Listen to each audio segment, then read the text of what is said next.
ప్రభునామంలో వందనాలు. ఈరోజు మనం మరొక అంశం గురించి ఆలోచన చేద్దాం. నేటి క్రైస్తవ సంఘాలలో దేవుడు పిలవకుండానే, దేవుడు ఆ బాధ్యత ఇవ్వకుండానే కాపరిగా చలామణి అవుతా ఉన్న దొంగ పాస్టర్లు కొంతమంది అయితే, ఈ పాస్టర్కు భార్య అవటం వలన ఆవిడ పాస్టర్ అమ్మ అవతారం ఎత్తటం ఇంకొక దరిద్రం. నన్ను నేను సమర్పించుకొని నేను ఫలానా పరిచర్య చేస్తానని చెప్పేసి బయలుదేరటము, పాస్టర్ల అవతారం ఎత్తటము, సంఘాలను దోచుకోవటం ఈ దొంగలు చేస్తా ఉన్న పని.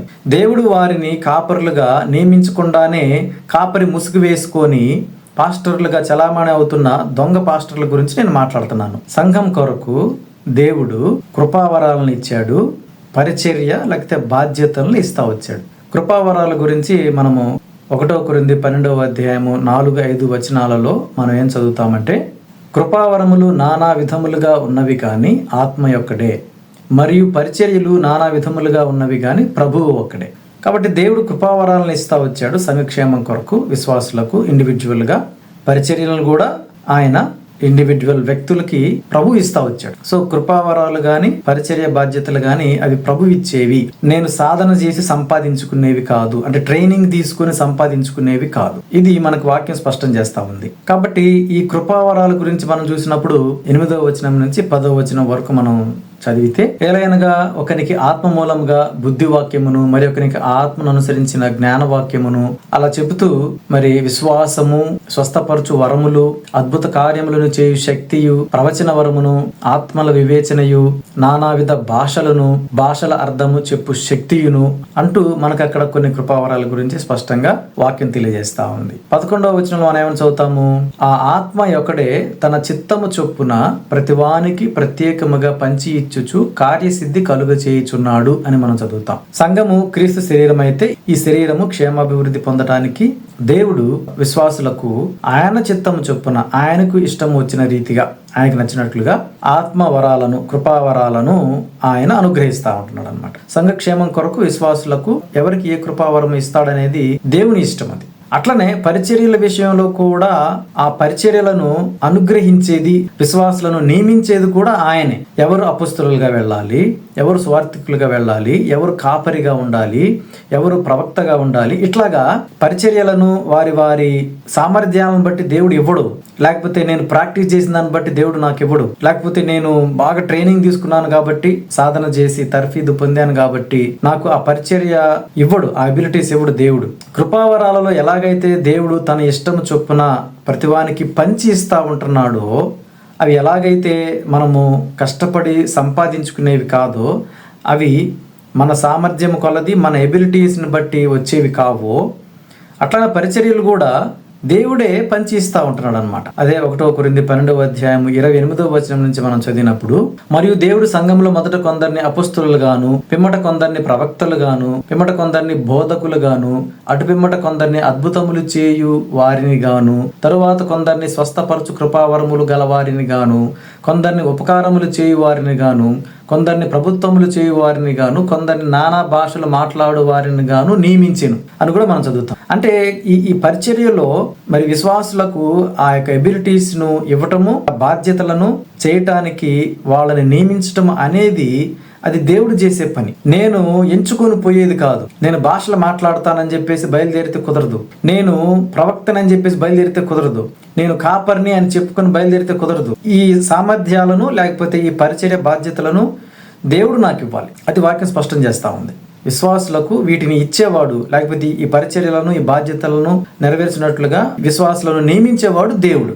అందుకనే 29వ వచనం దగ్గర నుంచి అందరూ అపొస్తలుల, అందరూ ప్రవక్తల, అందరూ బోధకుల, అందరూ అద్భుతములు చేయువారా, అందరూ స్వస్థపరచు కృపావరములు గలవారా, అందరూ భాషలతో మాట్లాడుచున్నారా, అందరూ ఆ భాషల అర్థం చెప్పుచున్నారా అని క్వశ్చన్ చేస్తూ, కృపావరములలో శ్రేష్టమైన వాటిని ఆసక్తితో అపేక్షించుడి అని కూడా సలహా ఇస్తున్నాడు. అంటే మనము అపేక్షించవచ్చు, మనం దేవుని అడగొచ్చు, దేవుని కోరుకోవచ్చు. ప్రభువా నాకు పలానా కృపావరం అనుగ్రహించు, కొన్ని పలానా బాధ్యతను నాకు అప్పగించని ప్రభువుని అడగొచ్చు. మనం ప్రభు ఇస్తాడు లేదా అనేది అది ఆయన ఇష్టం, ఆయన చిత్తం. ఎఫెసీయులకు రాసిన పత్రికలో కూడా 4వ అధ్యాయము 13వ వచనంలో ఏమని చదువుతామంటే, పరిశుద్ధులు సంపూర్ణులగునట్లు క్రీస్తు శరీరము క్షేమాభివృద్ధి చెందుటకును పరిచర్య ధర్మము జరుగుటకును ఆయన కొందరిని అపొస్తలులను గాను, కొందరిని ప్రవక్తలను గాను, కొందరిని సువార్థికులను గాను, కొందరిని కాపరులను గాను ఉపదేశకులను గాను నియమించెను అని మనం చదువుతాం. అంటే ఇక్కడ కూడా స్పష్టంగా వాక్యం తెలియజేస్తా ఉంది మనకి ఏంటంటే, సంఘం క్షేమాభివృద్ధి పొందడం కొరకు దేవుడు అపుస్తలులను నియమించాడు, అలానే ప్రవక్తలను నియమించాడు, సువార్తికులను నియమించాడు, కాపర్లను నియమించాడు, ఉపదేశకులను నియమించాడు కదా. నియమించింది ఎవరు? దేవుడే. నాకు నేనుగా నేను అపొస్తలుడిని అని ముందు తగిలించుకుని బయలుదేరితే కుదరదు. నాకు నేనుగా నేను సువార్థికుడిని అని ముందు తగిలించుకుని బయలుదేరితే కుదరదు. అంటే అందరూ సువార్త పరిచర్య చేయొచ్చు, అందరూ ప్రభు కొరకు ప్రకటించవచ్చు, దాని గురించి కదా మాట్లాడుతుంది ఇక్కడ. ఒక ప్రత్యేకమైన బాధ్యతను లేకపోతే ఒక ప్రత్యేకమైన పనిని అప్పగించి దాని కొరకు నియమించి దానికి కావాల్సిన సామర్థ్యాన్ని దేవుడే ఇచ్చి పంపించే దాని గురించి ఈ వాక్యం ఇక్కడ మాట్లాడుతూ ఉంది. సో అందులో అపొస్తలులు, ప్రవక్తలు, సువార్థికులు, కాపరులు, ఉపదేశకులు వీళ్ళంతా సంఘక్షేమం కొరకు ప్రభు నియమించిన వారు. ఇప్పుడు నా ప్రశ్న ఏంటంటే, ఒక అపొస్తలుడికి భార్య ఉంటే అతను అపొస్తలుడయ్యాడు కాబట్టి ఈమె కూడా అపొస్తలురాలు అవుతుందా? అవదు కదా. దేవుడు ఒకని సువార్థికునిగా నియమించినప్పుడు అతనికి పెళ్ళయింది, అతని భార్య కూడా సువార్థికురాలు అయిపోయిద్దా? అంటే దేవుడు నియమించిన సువార్థికురాలు అవుతుందా? అవ్వదు కదా. అట్లానే ఒక విశ్వాసిని దేవుడు ప్రవక్తగా నియమించినప్పుడు అతనికి పెళ్ళయింది, అతని భార్య ప్రవక్తిని అయిపోయిద్దా? అవ్వదు కదా. ఒక విశ్వాసికి ఉపదేశకుడుగా దేవుడు నియమించినప్పుడు అతనికి పెళ్ళైనప్పుడు అతని భార్య ఉపదేశకురాలు అయిపోయిద్దా? అంటే దేవుడు నియమించిన ఉపదేశకురాలు అయిపోద్దా? అవ్వదు కదా. అట్లానే ఒక విశ్వాసిని దేవుడు కాపరిగా నియమించినప్పుడు, అంటే పాస్టర్, ఇంగ్లీష్లో దాన్ని పాస్టర్ అని ట్రాన్స్లేట్ చేశారు. పాస్టర్గా దేవుడు నియమించినప్పుడు సంఘంలో ఆ పాస్టర్కి పెళ్ళైతే పెళ్లి అయిన తర్వాత ఆ పాస్టర్ యొక్క భార్య పాస్టర్ అయిపోయిద్దా? అవ్వదు కదా. ఆ బాధ్యత అనేది దేవుడు నియమించేది కదా, దేవుడు ఇచ్చేది కదా. సంఘములలో దేవుడు నియమించే వాటి విషయంలో, ఉదాహరణకు ఒక వ్యక్తికి దేవుడు అద్భుతములు చేయు శక్తి కలిగిన వానిగా ఒక వరాన్ని ఇచ్చాడు, లేకపోతే ఒక వ్యక్తికి భాషలు మాట్లాడే వరం ఇచ్చాడు, ఒక వ్యక్తికి మరి బుద్ధివాక్యము, లేకపోతే జ్ఞానవాక్యము, లేకపోతే విశ్వాసము అనే వరం కూడా ఉంది కదా, అది ఇచ్చాడు. కాబట్టి అతనికి పెళ్ళయింది, అతని భార్య కూడా ఆ వరం కలిగిన స్త్రీ అయిపోద్దా?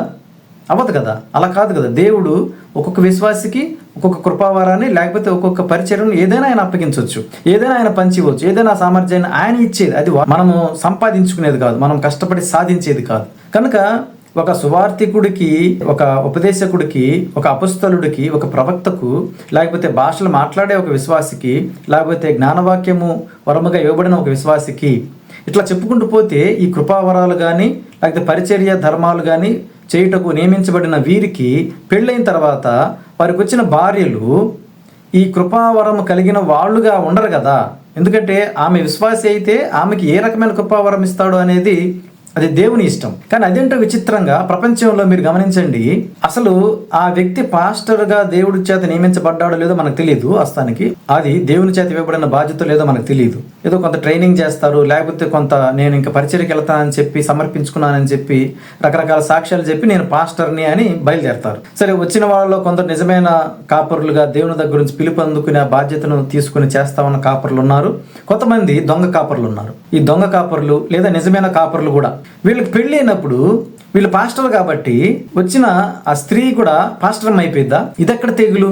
సంఘంలో పాస్టర్మలు తయారవుతారా భర్తను బట్టి? అదే కదా మరి ఇప్పుడు మనం సంఘాల్లో చూస్తా ఉన్నాము.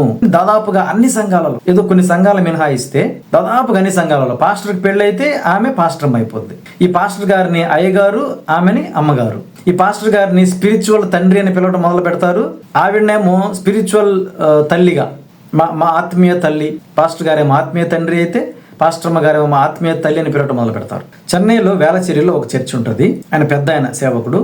ఆయన ఎప్పుడు ప్రభువు నన్ను పరిచర్యకి పిలిచాడని సంఘ పరిచర్య చేస్తా ఉన్నాడు. ఆయన పాస్టర్ అక్కడ. ఆయనకి నాకు తెలిసి ముగ్గురు మగపిల్లలు. నేను చెన్నైలో ఉన్నప్పుడు నాకు తెలిసిన ఒక ప్రొఫెసర్ గారు ఒక ఆయన అక్కడ చర్చికి వెళ్తా ఉండేవాడు. ఎప్పుడు నుంచి వెళ్తా ఉండేవాడు? చాలా రోజుల నుంచి వెళ్తా ఉండేవాడు. ఈ ప్రొఫెసర్ గారు మంచి విశ్వాసే, నాకు తెలుసు పర్సనల్ గా. ఆయన విద్యార్థుల మధ్యలో పరిచర్య చేస్తూ ఉంటాడు. అట్లా నాకు పరిచయం అనమాట. ఆయన సంవత్సరాలు గడిచిపోతా ఉన్నాయి. పాస్టర్ గారు పెద్ద ఆయన అయిపోయాడు, వాళ్ళ పిల్లలు పెరిగారు, ముగ్గురు. మరి ముగ్గురిని సెటిల్ చేయాలి కదా. ఏం చేశాడు? పెద్దోడికి ఆ వేలచేరి సంఘం చూసుకున్న బాధ్యత అప్పచెప్పినట్టున్నాడు. ఈ రెండో అతనికి మరొక ఎక్కడిచ్చాడు మరి నాకు తెలియదు. కానీ మూడో అతనేమో చాలా కుర్రవాడు అనమాట. బాగా పాటలు పాడుతా బాగా పేరు సంపాదించుకున్నాడు తెలుగు రాష్ట్రాల్లో. ఆ తర్వాత హైదరాబాద్లో పెట్టాడు మకాం. హైదరాబాద్లో స్టార్ట్ చేశాడు బిజినెస్. ఈ పెద్ద పాస్టర్ గారు పెద్ద అయిపోతా ఉన్నాడు కాబట్టి ఇక ఆ సంఘం నెక్స్ట్ వారసత్వంగా అప్పచెప్పాలి కదా. అదేంటో పాస్టర్ గారి కొడుకులకే మళ్ళీ దేవుడు పాస్టర్లుగా నియమిస్తాడేమో, పిలిపిస్తాడేమో. ప్రపంచంలో అన్ని చోట్ల అలానే జరుగుతుంది, వారసత్వ పాస్టర్లు. సరే, దాని గురించి మన తర్వాత మాట్లాడుకుందాం ఇంకొక అంశంలో. ఈయన ఏం చేస్తా వచ్చాడు, ఆయన కొడుక్కి ఆ బాధ్యతలు అప్పగిస్తా వచ్చాడు. ఎప్పటి నుంచో ఆ చర్చికి వెళ్తా ఉంటే ప్రొఫెసర్ గారు స్పిరిచువల్గా, అనుభవపూర్వకంగా ప్రభువుని నమ్ముకున్న ఈ వ్యక్తి, చాలా విషయాలు తెలిసిన వానిగా ఆ సంఘంలో కొనసాగుతూ ఉంటున్న ఈ వ్యక్తి అర్హుడు కాదు కానీ సంఘాన్ని లీడ్ చేయడానికి, లేకపోతే సంఘంలో నాయకుడిగా ఉండడానికి. ఎందుకంటే ఆ పెద్ద పాస్టర్ గారి కొడుకు కాబట్టి అతను ఇప్పుడు నెక్స్ట్ నడిపించే పాస్టర్ అయిపోతే ఈ ప్రొఫెసర్ గారు ఆ పాస్టర్ గారికి తెలుగు ట్రాన్స్లేట్ చేసే ట్రాన్స్లేటర్గా పక్కన నిలబడతాడు అనమాట. అది పరిస్థితి. సో పాస్టర్లు సరే, వాళ్ళు నిజంగా దేవుని చేత నియమించబడిన పాస్టర్లా, లేకపోతే వాళ్ళకే వాళ్ళు మేము పాస్టర్లు అని చెప్పుకొని పరిచయం స్టార్ట్ చేసి కొద్దిమందిని పోగు చేసుకుని కొంచెం బాగా డబ్బులు సంపాదించుకొని కొంచెం మంచి ప్రసంగాలు చేయడం ద్వారా, 4 మంచి పాటలు పాడటం ద్వారా పేరు సంపాదించుకొని కొంచెం ఎక్కువ మంది అమాయక గొర్రెల్ని అట్రాక్ట్ చేసి కొంచెం ఒక మందను తయారు చేసుకున్న తర్వాత ఆ బిజినెస్ని నెక్స్ట్ తరానికి అప్పచెప్పాలి కదా. నెక్స్ట్ పిల్లలకి బెస్ట్ కదా ఇది. చదువుకొని కష్టపడి 30 సంవత్సరాలు చెమటోడ్చి ఉద్యోగం సంపాదించిన తర్వాత మళ్ళీ ఉద్యోగాల్లో కష్టాలు ఇవన్నీ లేకుండా చాలా సింపుల్గా, కన్వీనియంట్గా జనం డబ్బుల మీద దోచుకొని బ్రతికే ఈ బిజినెస్కి అలవాటు పడిన ఈ పాస్టర్లు నెక్స్ట్ వాళ్ళ పిల్లలకి ఆ సామ్రాజ్యాన్ని అప్పగించడం కొరకు నెక్స్ట్ వాళ్ళ పిల్లల్ని పాస్టర్లుగా నుంచి పెడతా ఉంటారు అనమాట. సరే, దాని గురించి మనం తర్వాత మాట్లాడదాము. కనుక ప్రపంచంలో ఎక్కడ చూసినా ఏంటో ఈ పెళ్ళైపోగానే పాస్టర్ల భార్యలు పాస్టర్మల అవతారాలు ఎత్తేస్తారు. అప్పటి వరకు సంఘంలో కొన్ని సంవత్సరాలుగా వస్తూ ఉన్నటువంటి అనుభవంతో కూడిన విశ్వాసులకు కూడా ఈవిడ స్పిరిచువల్ మదర్ అయిపోయింది. చాలా నవ్వొచ్చింది అనమాట. ఎప్పటి నుంచో ఆ పెద్ద పాస్టర్ పనిచేస్తూ ఉంటున్న రోజుల నుంచి విశ్వాసులుగా కొనసాగుతూ ఉంటున్న వాళ్ళకు కూడా ఆ తర్వాత దినాల్లో ఆ పెద్ద పాస్టర్ కొడుక్కి సంఘాన్ని అప్పచెప్తాడు ఆయన. ఆ పెద్ద పాస్టర్ కొడుకు ఏమైపోతాడంటే పాస్టర్ అయిపోతాడు, ఈ సంఘానికి స్పిరిచువల్ ఫాదర్ అయిపోతాడు. ఎవరికి? వీళ్ళ అనుభవం అంతా ఉండదు ఆ కుర్రాడు వయసు. ఏది? ఈ సంఘంలో ఎప్పటి నుంచో వస్తూ ఉన్నటువంటి విశ్వాసులకు ఉన్న అనుభవం అంతా వయసు ఆ కుర్రాడికి ఉండదు. కానీ అతను మాత్రము పాస్టర్ అవతారం ఎత్తేస్తాడు, స్పిరిచువల్ ఫాదర్ అయిపోతాడు. అతనికి పెళ్ళి అవుతుంది, ఆ వచ్చిన అమ్మాయి పాస్టర్ అవతారం ఎత్తుతుంది. ఇప్పుడు ఈవిడ కూడా ఈ సంఘంలో ఉన్న అందరికీ ఎంత పెద్ద విశ్వాసాన్ని, ఎన్ని సంవత్సరాల అనుభవం ఉండని వాళ్ళందరికీ కూడా ఈవిడ స్పిరిచువల్ మదర్ అయిపోతుంది. చాలా సంఘాలు ఇలా ఉందన్నమాట. ఎస్పెషల్లీ మన తెలుగు రాష్ట్రాల్లో ఉన్న సంఘాల్లో ఈ తంతు, ఈ దరిద్రం అనేది కనపడతా ఉంటుంది అనమాట. ఇప్పుడు విషయం ఏంటంటే, వాక్యానుసారంగా అపోస్తలులకు పెళ్ళైనంత మాత్రాన వాళ్ళ భార్యలు అపోస్తలు అయిపోరు, సువార్థికులకు పెళ్ళైనంత మాత్రాన వాళ్ళ భార్యలు సువార్థికులు అయిపోరు, ఉపదేశకులకు పెళ్ళైనంత మాత్రాన వాళ్ళ భార్యలు ఉపదేశకులు అయిపోరు, ప్రవక్తలకు పెళ్ళైనంత మాత్రాన వాళ్ళ భార్యలు ప్రవక్తలు అయిపోరు. అలానే పాస్టర్స్కు పెళ్ళైనంత మాత్రాన ఆ వచ్చిన స్త్రీలు పాస్టర్మ్మలు అయిపోరు. ఈ మధ్య ఈ దరిద్రం బాగా కనపడుతుంది తెలుగు సంఘాల్లో. పాస్టర్ గారినేమో ఆత్మీయ తండ్రి అంటాం, పాస్టర్మ్మ గారినేమో ఆత్మీయ తల్లి అంటాం. పాస్టర్ అవతారం ఎత్తిన వీళ్ళకి పెళ్ళైన తర్వాత వచ్చే స్త్రీలు పాస్టర్మల అవతారాలు ఎత్తేసి ఉన్న విశ్వాసులకు వీళ్ళు స్పిరిచువల్ ఫాదర్, స్పిరిచువల్ మదర్ అని పిలిపించుకోవటం అనే తెగులు చాలా చోట్ల ఇప్పుడు మనం చూడొచ్చు అనమాట. అసలు పాస్టర్మ్మలు ఉండరు. పాస్టర్ని పెళ్లి చేసుకోవడం ద్వారా పాస్టర్మ్మలు తయారవరు. దేవుడు నియమించే పని. కొన్ని సంఘాలలో ఎప్పటి నుంచో వెళతా ఉంటున్న సీనియర్ విశ్వాసులు ఎవరైతే ఉంటారో, పెద్దవాళ్ళు, అనుభవంలో కూడా ఆత్మ సంబంధంగా చాలా విషయాలు నేర్చుకున్న వాళ్ళు, వాళ్ళ అనుభవం అంతా ఉండదు ఈ పాస్టర్ వయసు, లేకపోతే పెళ్లి చేసుకున్న తర్వాత వచ్చే ఈ పాస్టర్ వయసు. కానీ సంఘానికి వాళ్ళు పెద్ద తలకాయలు అయిపోతారు అనమాట. పెళ్ళయ్యేంత వరకు ఏమో ఒక రకంగా ఉంటారు, పెళ్ళవంగానే చాలా పెద్ద పరిశుద్ధుల్లాగా షో చేస్తూ ఉంటారు. ఈ సంఘస్థులు కూడా పిచ్చి సంఘస్థులు, వాళ్ళు చేయి పెట్టి ప్రార్థన చేస్తే ఏదో వీళ్ళకి మంచి జరిగిద్దని, వాళ్ళు పలకరిస్తేనే చాలుక వీళ్ళ జీవితంలో మొత్తం ఆశీర్వాదాలే అని దేవుని మహిమపరచాల్సింది మనుషులను గొప్ప చేస్తా వాళ్ళని ఇంప్రెస్ చేయడం కొరకు, వాళ్ళ దృష్టిలో మీరు పట్టడం కొరకు పాడైపోతున్నారు. దేవుని సేవ చేస్తా పరిచర్యలో ఉన్న స్త్రీల గురించి కాదు సుమా నేను మాట్లాడుతా ఉంది. వాళ్ళు ఇలాంటి షోలు చేయట్లా, వాళ్ళు పాస్టర్మలం మేమని చెప్పి చెప్పుకోవట్లా. వాళ్ళు సైలెంట్ గా వాళ్ళ పని వాళ్ళు చేసుకుంటూ వెళ్తా ఉన్నారు, దేవుని గురించి ప్రకటిస్తున్నారు, దేవునికి సంబంధించిన పనిలో నిమగ్నమై ఉంటున్నారు. పాత తరాల్లో కూడా మనకి అనేక మంది స్త్రీలు మాదిరికరంగా దేవుని పని చేసిన వాళ్ళు చాలా మంది ఉన్నారు. ఇటొచ్చి ఈ మధ్య కాలంలోనే ఈ తెగులు, భయంకరమైన తెగులు పెద్ద షో అయిపోయింది అనమాట. కొన్ని సార్లు ఇలాంటి వీడియోలు చూస్తూ ఉంటున్నప్పుడు కడుపులో ముళ్ళ కంప పెట్టి తిప్పినట్టు అనిపిస్తూ ఉంటుంది. చాలా బాధేస్తుంది అనమాట. ప్రభువు చెప్తా వచ్చినట్లుగా లోపల ఏదో భక్షిస్తున్నట్టుగా అనిపిస్తూ ఉందన్నమాట. సరే, అప్పుడు ప్రభువు కొరడా పట్టుకొని వాళ్ళ తాట తీసిన దినాల్లో యెరూషలేములో ఉన్న మందిరం గురించి ప్రభు మాట్లాడుతూ ఉండొచ్చేమో కానీ, మరి ఇప్పుడేంటి ఆయన మందిరము, ఇప్పుడేంటి దేవుని మందిరము, హస్తకృతము కాని ఆయన ఆలయం, ఆయన నివాస స్థలం ఇప్పుడేంటి యెరూషలేము మందిరము, ఆత్మ సంబంధమైన మందిరం ఏంటి ఇప్పుడు ఇది? సంఘం కదా. మరి సంఘం విషయంలో ఇంత అక్రమంగా వీళ్ళు ప్రవర్తిస్తూ ఉంటున్నప్పుడు ఇలాంటి దుర్మార్గులను ఖండించటము, వారి మోసాలను ఎండగట్టటము సబబే. జాగ్రత్త సుమా. మీరు కూడా ఆ మోసంలో పడిపోయి మా పాస్టర్ గారు చాలా సేవ చేస్తున్నాడు, మా పాస్టర్ గారు చాలా సేవ చేస్తా ఉంది అంటూ ఆ భ్రమంలో ఉండకండి. ఉట్టిదే అంత షో. నేను ఒక ఛాలెంజ్ పెడుతున్నాను. సంఘాలలో డబ్బు ప్రమేయాన్ని తీసి పెట్టిన రోజు ఈ వ్యాపారాలన్నీ కొలాప్స్ అయిపోతాయి. ఆదివారం పూట మనం కూడి వచ్చినప్పుడు చందా పట్టాల్సిన అవసరం లేదు అని ఒక అనౌన్స్మెంట్ చేయమనండి, ఈ వ్యాపారాలు మొత్తం కూలిపోతాయి. వాస్తవానికి సంఘంలో ధనానికి చోటే లేదు. డబ్బు తెచ్చినా తేకపోయినా కానీ అది సంఘమే. డబ్బు ప్రమేయం లేనప్పుడు నిజమైన సంఘాలు నిలబడతాయి. అది చేసి చూడమనండి. నెవర్. ఈ వ్యాపారస్తులు ఎప్పుడు ఆ మాట చెప్పలేరు, ఈ దోపిడీగాళ్ళు ఎప్పుడు ఆ మాట చెప్పలేరు. కానీ వాస్తవానికి సంఘంలో డబ్బుతో పని లేదు. డబ్బు ప్రమేయం లేని నాడు విశ్వాసుల మధ్యలో నిజమైన సహవాసాన్ని మనం చూడగలుగుతాం. లేకపోతే ఇట్లాంటి దోపిడీగాళ్లే దోచుకోవటానికి చరిత్రలో ఇది జరుగుతానే ఉంది. మరలా రిపీట్ అవుతానే ఉంది. అనేక మంది అమాయకపు విశ్వాసులు మోసపోతానే ఉన్నారు. కొద్దిమంది అయినా ఈ మాటలు విని జాగ్రత్త పడతారని, అబద్ధంలో పడి నష్టపోకుండా ఉంటారని నా ఈ చిన్న ప్రయత్నం. చాలామందికి ఈ మాటలు నచ్చకపోవచ్చు, చాలామందికి ఈ మాటలు జీర్ణం కాకపోవచ్చు, కోపం తెప్పించవచ్చు. కానీ సత్యమేదో దాని పక్షాన్ని నిలబట్టము నాకు ఇష్టం. అక్రమాన్ని ఖండించటం నా బాధ్యత. కొద్దిమంది అయినా ఈ అబద్ధంలో నుంచి సత్యం వైపు వెళ్ళగలుగుతారనేదే నా తాపత్రయం. నా ప్రియమైన తెలుగు క్రైస్తవులారా, మోసపోతా ఉన్నారు. ఈ పాస్టరమ్మలను నెత్తి మీద పెట్టుకుని మోస్తా ఉన్నారు. ఇది కాదు సంఘము. ఇది వాళ్ళ సొంత ఆస్తిగా, ఇదేదో వాళ్ళు సంపాదించుకొని వాళ్ళు కట్టుకున్న సొంత వ్యాపారంగా వాళ్ళు దీన్ని నిర్వహిస్తూ ఉన్నారు, నడిపిస్తూ ఉన్నారు. వాళ్ళ తర్వాత వాళ్ళ పిల్లలు, వాళ్ళ తర్వాత వాళ్ళ పిల్లలు. ఏంటి ఈ తెగులు? సంఘం అంటే అదా? కాదు కదా. విశ్వాసుల సమూహం సంఘము. ఈ విశ్వాసులలో కొందరికి కృపావరములను ఇచ్చి, కొందరికి పరిచర్య బాధ్యతలను అప్పగించి, ఆ సామర్థ్యాలను ఇచ్చి, వివిధ పనుల కొరకు నియమించి దేవుడు సంఘమును పోషిస్తాడు, సంరక్షిస్తాడు, సంఘక్షేమాభివృద్ధిని అనుగ్రహిస్తాడు. అది కదా నిజమైన సంఘము. తెలుగు రాష్ట్రాల్లో చూస్తా ఉన్న సంఘాలలో ఉట్టి షో తప్ప, పాస్టరమ్మలు వాళ్ళ పిల్లలు స్టేజీల మీద చేసే షో తప్ప, విశ్వాసులు, ప్రభు రక్తముచే విమోచింపబడిన విశ్వాసులు ప్రభు శిరస్సు క్రింద కూడి వచ్చి ఆయనను ఆరాధన చేసి ఏ మనిషికి ప్రాధాన్యత ఇవ్వకుండా, ఏ మనిషి షో చేయకుండా, సవాసాల్లో ఎవడికి మహిమను ఘనతను ఇవ్వకుండా, అది కదా నిజమైన సంఘము. మీరు దశమ భాగాలు తిండి, అర్పణలు తిండి, చందాలు తిండి, మేము మాత్రం సూట్లు కొనుక్కుంటాము, కార్లు కొనుక్కుంటాము, ఫారిన్ టూర్లు వేస్తాము, హాలిడే ట్రిప్స్ వేస్తాము, దోచుకుంటున్న దొంగలు వీళ్ళు, తోడేళ్లు వీళ్ళు. ఆ కుడికుల సంఘాలు కావు. ప్రభు రక్తముచే విమోచింపబడిన విశ్వాసులు ఆయన అధికారం కింద కూడి వచ్చి ఎవరికి ఇవ్వబడిన కృపా వరాల చొప్పున వాళ్ళు పనిచేస్తూ, ఎవరికి ఇవ్వబడిన పరిచర్య బాధ్యతలను వాళ్ళు నిర్వహిస్తూ, అందరూ టుగెదర్గా క్షేమం పొందడం కొరకు వచ్చే కూడిక సంఘం అంటే.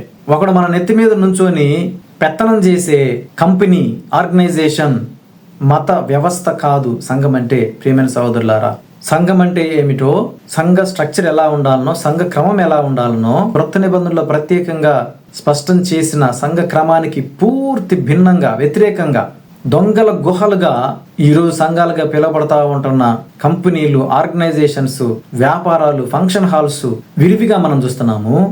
ఈ పిచ్చి అమాయకపు గొర్రెల్లాంటి క్రైస్తవులు కూడా వాళ్ళ దగ్గరికే పోతూ, కాపర్లు కాని వాళ్ళని పాస్టర్లుగా మోస్తూ, పాస్టరమ్మలుగా మోస్తూ, వాళ్ళకి బానిసత్వం ఊడిగం చేస్తూ, వాళ్ళు చెప్పే మాటలను బట్టి వీళ్ళ జీవితాల్లో వీళ్ళకి ఏదో మంచి జరుగుతుంది, మేలు జరుగుతుంది, దేవుడు వీళ్ళకి ఏదో ఇస్తాడని భ్రమలో డబ్బులు ఖర్చు పెట్టుకుంటూ ఆత్మ సంబంధంగా పాడైపోతున్నారు కదా. ఇవి కాదు సంఘాలు, వీళ్ళు కాదు పాస్టర్లు. ఈ పరిస్థితులన్నీ చూస్తూ ఉంటుంటే ఒకవైపున బాధేస్తూ ఉంది, మరొక వైపున వీళ్ళ దోపిడిని చూస్తూ ఉంటుంటే కోపం వస్తూ ఉంది. ఎందుకొరకు ప్రభు చనిపోయాడు? ఇలాంటి దొంగలను పాస్టర్లుగా మీరు మొయ్యటానిక? ప్రభు చనిపోయి మనల్ని విమోచించింది ఎందుకు? ఇదా సంఘము? ఈ డిస్కో డాన్సులు జరిగే ప్లేస్ల సంఘం, దీని కొరకు ప్రభు చనిపోయాడా? వీళ్ళు లగ్జరీ జీవితాన్ని జీవించడం కొరకు ప్రభు చనిపోయాడా? దోచుకునే ముసుగులో దేవుడు మా కష్టాన్ని ఆశీర్వదించి మమ్మల్ని బ్లెస్ చేశాడు అని చెప్పుకుంటా, స్టేజీల మీద మీ డబ్బుల మీద ఆధారపడతా, మీ డబ్బులను దోచుకుంటా, లగ్జరీగా బ్రతుకుతా, దాన్ని దేవుడు మమ్మల్ని ఆశీర్వదించాడని చెప్పుకుంటూ మిమ్మల్ని మోసం చేస్తూ, మిమ్మల్ని కూడా అట్లా ఆశీర్వదిస్తాడని చెబుతూ నొప్పి లేకుండా బతికేస్తా ఉంటున్నారే ఈ దొంగల కొరకు, వీళ్ళ కొరక? ఇదా సంఘము? దీని కొరక ప్రభు చనిపోయింది? ఆశ్చర్యం ఏంటిలా మీకు? ప్రారంభ శతాబ్దాల్లో అపొస్తలులు, పెద్దలు సమస్తాన్ని త్యజించి, సమస్తాన్ని నష్టంగా ఎంచుకొని చనిపోవటానికి కూడా సిద్ధపడి పనిచేసింది, వాళ్ళు పరిచర్య చేసింది ఇలాంటి సంఘాల కొరకు. దేవుని యొక్క ఉద్దేశం ఇక్కడ నెరవేరుతుందా? ఆలోచించుకోండి మీరే. దేని కొరకు మీరు అక్కడికి వెళ్తా ఉంటున్నారు? దేని కొరకు వాళ్ళ గుండంలో మీరు డబ్బులు వేస్తా ఉన్నారు? మీ స్వార్థం కూడా ఉంది కదా. అక్కడ డబ్బులు వేస్తే మీకేదో వస్తాయి అంటే దేవుడు వ్యాపారస్తుడా? అలా వేయటం ద్వారా దేవుని దగ్గర నుంచి మీరు లాభాలు పొందుదామనా? అన్యాయమైన మీ కోరిక. దేవుడు నీ డబ్బులు కావాలని కోరుకుంటున్నాడా, లేకపోతే నువ్వు కావాలని కోరుకుంటున్నాడా? దేవుడికి నీ డబ్బులు కావాలా, లేకపోతే నువ్వు కావాలా? ఎందుకొరకు ఆయన నిన్ను విమోచించాడు? నీలాగా రక్షించబడిన విశ్వాసులు కలిసి కూర్చొని ప్రభువు పేరిట ఏకీవించి ఆయన ఆరాధించి ఆయన జ్ఞాపకం చేసుకొని ఆత్మ సంబంధంగా మీరు ఎదగాలి. రేపటి రోజున పరలోక రాజ్యంలో మహిమ కుమారులుగా మీరు కనపడాలి. అందుకొరకు కదా మేము విమోచించుకుంది. అది ఏమాత్రం జరుగుతుందా ఈ సంఘాల్లో?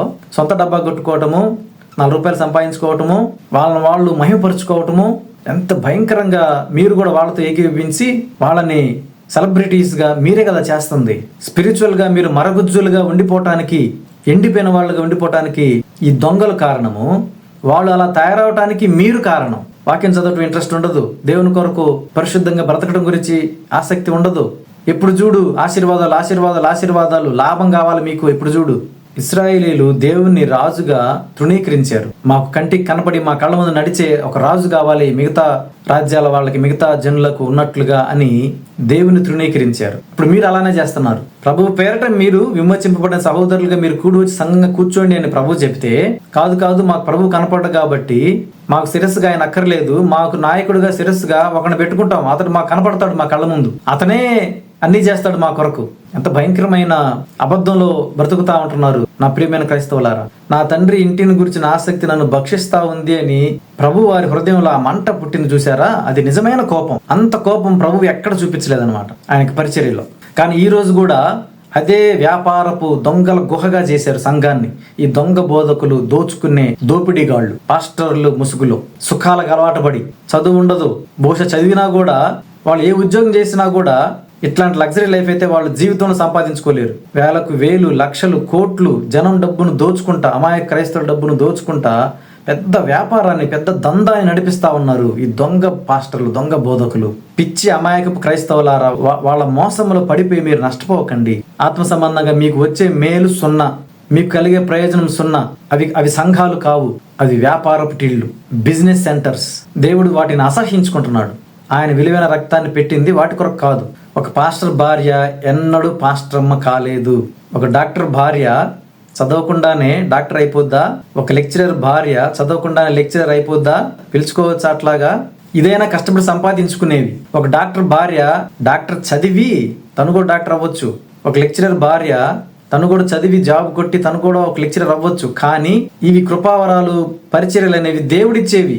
ఒక కృపావరం కలిగిన వ్యక్తికి పెళ్ళైతే తన భార్యకు కూడా అదే కృపావరం రావాలని రూల్ లేదు. ఒక విశ్వాసికి ఒక పరిచర్యను అప్పగిస్తే, ఉదాహరణకు పాస్టర్ గా ఒక బాధ్యతను అప్పగిస్తే, అతనికి పెళ్ళైతే వచ్చిన స్త్రీ అతని భార్య పాస్టర్ అవ్వాలని లేదు. అదేంటో విచిత్రంగా ప్రపంచంలో ఉన్న ప్రతి పాస్టరు భార్య పాస్టర్ అవతారం ఎత్తుతుంది. దీని గురించి ఆలోచన చేయండి ప్రియమైన సోదరులారా. దేవుని సేవ చేసే స్త్రీలు ఉన్నారు, వాళ్ళ గురించి నేను మాట్లాడుతూ ఉంది. నేను భార్యను కాబట్టి పలానా పాస్టర్ గారికి నేను కూడా పాస్టర్ అమ్మనే, నేను భార్యను కాబట్టి పలానా బోధకుడికి నేను కూడా బోధకురాలనే, నేను భార్యను కాబట్టి పలానా స్వార్థికుడికి నేను కూడా స్వార్థికురాలనే అనే వేషం వేస్తున్నారు చూసారా? ఈ వేషాన్ని నేను బహిర్గతం చేస్తున్నాను. నేను దేనైతే నమ్ముతా ఉంటున్నానో ఆ బైబిల్లో చెప్పిన దానికి పూర్తి విరుద్ధంగా, అక్రమంగా వాళ్ళు వ్యవహరిస్తా ఉన్నారు. కాబట్టి ఇదే బైబిల్ని పట్టుకొని వాళ్ళు బోధ చేస్తా దీని ప్రకారంగా మేము పాస్టర్మని చెబుతా ఉన్నారు. కాబట్టి అది అబద్ధం. కాబట్టి నేను స్ట్రైట్గా దీన్ని ఖండిస్తా ఉన్నాను. మరి ఇంక ఏదైనా చేసుకుంటే నాకు అనవసరం. మరి ఇంకే పుస్తకాలను పట్టుకొని వాళ్ళు ఏమైనా చెప్పుకోవచ్చు, ఏమైనా చేసుకోవచ్చు. కానీ బైబిల్ని పట్టుకొని బైబిల్లో సంఘం అంటే ఎలా ఉందో దానికి భిన్నంగా, అక్రమంగా సంఘాల పేర్లు చెప్పుకొని వ్యాపారం చేస్తూ, బైబిల్లో ఉన్న పాస్టర్లకు భిన్నంగా ఈ పాస్టర్ల అవతారాలు ఎత్తుతా, బైబిల్లో లేని పాస్టర్మల క్యారెక్టర్లని పాస్టర్మలుగా వీళ్ళ అవతారాలు ఎత్తుతా విశ్వాసులను భ్రష్టు పట్టిస్తా ఉంటున్నప్పుడు ఆ బైబిల్ని నమ్మిన విశ్వాసిగా నేను ఖచ్చితంగా క్వశ్చన్ చేస్తాను. వీళ్ళు చేస్తున్న అక్రమాన్ని నేను ఖండిస్తాను. ఈ అవేర్నెస్ ని నాలాంటి ఎవరైనా క్రైస్తవులు ఉంటే వాళ్ళకు కూడా తీసుకురావడం కొరకు నేను చేయాల్సిన ప్రయత్నం నేను చేస్తాను. కాబట్టి మీరు అర్థం చేసుకుంటారా? వాక్యంలో ఉన్న క్రమాన్ని బట్టి సంఘం అంటే ఏంటో, సంఘంగా కూడి రావటం అంటే ఏంటో, విశ్వాసికి కావాల్సింది ఏంటో మీరు గ్రహిస్తారా? మంచిది. లేదు మేము ఆ వ్యాపారంలో పాలిభాగస్తులు అవుతాము, దాంట్లో మునిగి తేల్తాము అనుకుని వెళతారా? మీ ఇష్టం, ఇది మీ నిర్ణయం. నేను చెప్పే ఈ మాటల వల్ల కొద్ది మంది సత్యమేంటో గ్రహించి అక్రమానికి దూరంగా క్రమంగా దేవుని సేవించడానికి సిద్ధపడితే నాకు చాలా సంతోషం. కాబట్టి ప్రియమైన సహోదరులారా, నేటి సంఘాల్లో జరుగుతూ ఉంటున్న పాస్టరమ్మల ముసుగులో జరుగుతూ ఉంటున్న ఈ భయంకరమైన దోపిడీ గురించి ఆలోచన చేసి సత్యమేంటో గ్రహించాలని మిమ్మల్ని ప్రేమపూర్వకంగా హెచ్చరిస్తూ ఈ అవేర్నెస్ క్రైస్తవులకు ఇవ్వటం కొరకు మరిన్ని వీడియోలు, క్రైస్తవ సమాజంలో ఉన్న ఇట్లాంటి అక్రమాల గురించి మరికొన్ని సంగతులు మనము ఆలోచన చేయడానికి ప్రయత్నం చేద్దాం. సరైన మార్గంలో మనం నడుచున్నట్లుగా మనల్ని గైడ్ చేసి ప్రభువు మనకి హెల్ప్ చేయను గాక. సత్యమేంటో గ్రహించి దాని ప్రకారంగా క్రమంగా మనము ప్రభువును సేవించినట్లుగా ప్రభువు మనకు సహాయం చేయను గాక. ఆమేన్.